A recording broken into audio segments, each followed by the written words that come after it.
चलिए तो फिर शुरू करते हैं। और शुरू करने के पहले एक्सपर्ट ट्रेडिंग इंडिया कोर्स हमने रिलीज कर दिया है। और जैसा कि हमने आप लोगों को पहले भी बताया है कि ये जो कोर्स है ये सिर्फ उनके लिए है जिनको यहाँ पे हमारे दिए हुए फ्री एनालिसिस से पहले प्रॉफिट्स हुए हैं और जो हमारे एनालिसिस को फॉलो करते हैं और देख रहे हैं कि एनालिसिस सही रहते हैं और अच्छे रहते हैं।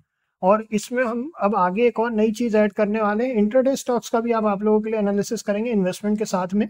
और एक्सपर्ट ट्रेडिंग इंडिया कोर्स में आपको सारी चीजें मिल जाएंगी, तो जिनका पहले यहाँ हमारे फ्री एनालिसिस से प्रॉफिट्स हुए हैं वही केवल इस कोर्स को ले, और नहीं हुए हैं तो फॉलो करें, चैनल को सब्सक्राइब करें और देखें कि हमारे एनालिसिस किस तरह से रहते हैं और कैसे कितने सही रहते हैं, और उसके बाद ही आप लोग कंसिडर कर सकते हैं। तो चलिए अपन एनालिसिस शुरू करते हैं। चलिए शुरू करते हैं। तो फिर अभी अपन एनालिसिस करने वाले हैं महालक्ष्मी रूपटेक लिमिटेड का। इनकी जो करंट प्राइस चल रही है वो चल रही है 245 रुपीज की। अभी अगर अपन एग्जैक्ट प्राइस देखें तो 245.20 रुपीज की प्राइस चल रही है। बुक वैल्यू है 86.4 रुपीज की और पेट्रोस की स्कोर है 5 का। ये जो कंपनी है 1991 में इनकॉर्पोरेट हुई थी। इनके बारे में अपन ने पहले भी पढ़ा है। टेक्सटाइल्स और पॉलीमर बेस्ड टेक्निकल टेक्सटाइल्स और रबर प्रोडक्ट्स बनाते हैं ये। तो रबर, पॉलीमर और टेक्सटाइल्स वगैरह के बिजनेस में है ये। चलिए और देखते हैं अपन पहले प्रोज एंड कॉन्स, बुरी चीजें देख लेते हैं। तो स्टॉक जो है 2.84 टाइम्स ट्रेड कर रहा है अपनी बुक वैल्यू से। कंपनी लगातार प्रॉफिट्स दिखा रही है मगर डिविडेंड पे आउट नहीं किया, तो ये पूरी तरह बुरी बात नहीं है। और अब देखते हैं, कंपनी ने सेल्स ग्रोथ बुआर दिखाई है 3.28% की लास्ट 5 ईयर से। कंपनी का रिटर्न ऑन इक्विटी लो है 7.73% लास्ट 3 ईयर से। प्रमोटर होल्डिंग भी डिक्रीज हो गई है लास्ट 3 ईयर से 7.60% से -7.60%। क्वार्टरली रिजल्ट्स की अगर अपन बात करें तो यहाँ क्वार्टरली रिजल्ट्स में अपन देख सकते हैं हर क्वार्टर इनका प्रॉफिट में 2.26 करोड़ का प्रॉफिट दिसंबर 2023 में था। सितंबर 2023 में 2.81 करोड़ का प्रॉफिट है, तो आसपास है, तो स्टेबल प्रॉफिट्स भी हैं। पीएनएल स्टेटमेंट की अगर अपन बात करें तो पीएनएल स्टेटमेंट 9 करोड़ का प्रॉफिट है टीटीएम में। और अगर मार्च 2023 में देखें तो 8 करोड़ का प्रॉफिट है, उसके लिए 7, उसके लिए 6, 5। तो ग्रेजुअल ग्रोथ भी काफी अच्छी है, लगातार ग्रोथ भी हो रही है। तो ओवरऑल यहाँ पे अपने को 2017 तक का डेटा है। तो अभी तक का हाईएस्ट प्रॉफिट 2023 में ही हुआ है इनको, मार्च 2023 में, जो कि 8 करोड़ का है। अब कैश फ्लो की बात करें तो पॉजिटिव कैश फ्लो है, 9 करोड़ का पॉजिटिव कैश फ्लो है। ऑपरेटिंग एंड इन्वेस्टिंग एक्टिविटी में एक में 6 करोड़ का ऑपरेटिंग एक्टिविटी में पॉजिटिव कैश फ्लो है, 9 करोड़ का इन्वेस्टिंग एक्टिविटी में पॉजिटिव कैश फ्लो है। फाइनेंसिंग एक्टिविटी में नेगेटिव कैश फ्लो है, वो है 7 करोड़ का। Cash from financing activity -7 crore.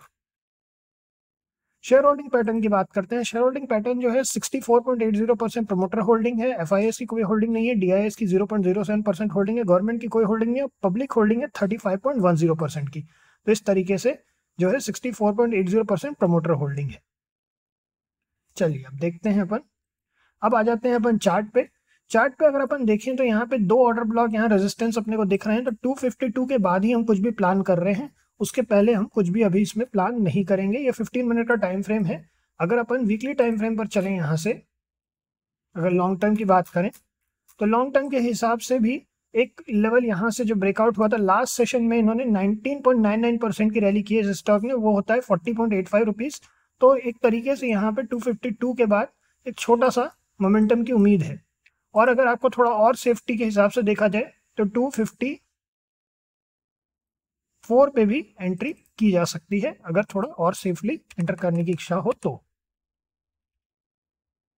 उससे क्या है, ये वाली विक भी यहाँ से ऑफ हो जाएगी। यहाँ से मतलब अपन ये एक पर्टिकुलर छोटी सी विक है जो कई बार रेजिस्टेंस का कारण बनती है। अगर आप लोग थोड़ा एक्सपीरियंस के साथ में, जैसे अगर आप हमारा एक्सपर्ट ट्रेडिंग इंडिया कोर्स लेंगे तो उसमें हमने ये सब चीज़ें बताई हैं, और जिनको नहीं समझ में आया है वो फिर से पूछ सकते हैं उसमें। और उसमें अपडेटेड में आप लोगों को विक के बेसिस पर कैसे अपन सपोर्ट एंड रेजिस्टेंस को कैलकुलेट करते हैं वो भी बताएंगे आगे जब उसमें अपडेट आएगा। तो ये जो है 254 के बाद ही हम कुछ भी व्यू करेंगे, या फिर अगर आपको थोड़ा सा रिस्क ले सकते हैं तो 252 नहीं तो 254 रिस्क फ्री जोन के हिसाब से अपन एंट्री यहाँ पे हम प्लान करेंगे अपनी। और बस इसमें इतना ही है। अपना पोजीशन साइजिंग का हमेशा ध्यान रखें, एसएल का ध्यान रखें, और एसएल आपके माइंड में हमेशा फिक्स होना चाहिए कि इसके नीचे आप होल्ड नहीं करेंगे।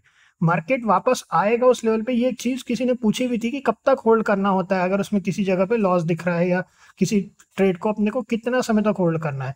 उतने ही समय तक होल्ड करना है जब तक आपकी एसएल की लिमिट है। अगर आपने 1 रुपए का एसएल रखा है तो अपनी पोजीशन साइजिंग के हिसाब से अगर 1 रुपए का एसएल तो 1 रुपए पे एग्जिट कर दीजिए। बहुत तो बहुत 1.5 रुपए पे, 1 रुपए 30 पैसा, 1.5 रुपए मैक्स टू मैक्स, क्योंकि वो आपकी लिमिट के काफी आगे निकल चुका है। उसके बाद वापस आएगा तो आप री एंटर कर लीजिएगा, वो सबसे अच्छा तरीका है, क्योंकि होल्ड करके रखना बहुत ज्यादा रिस्की होता है।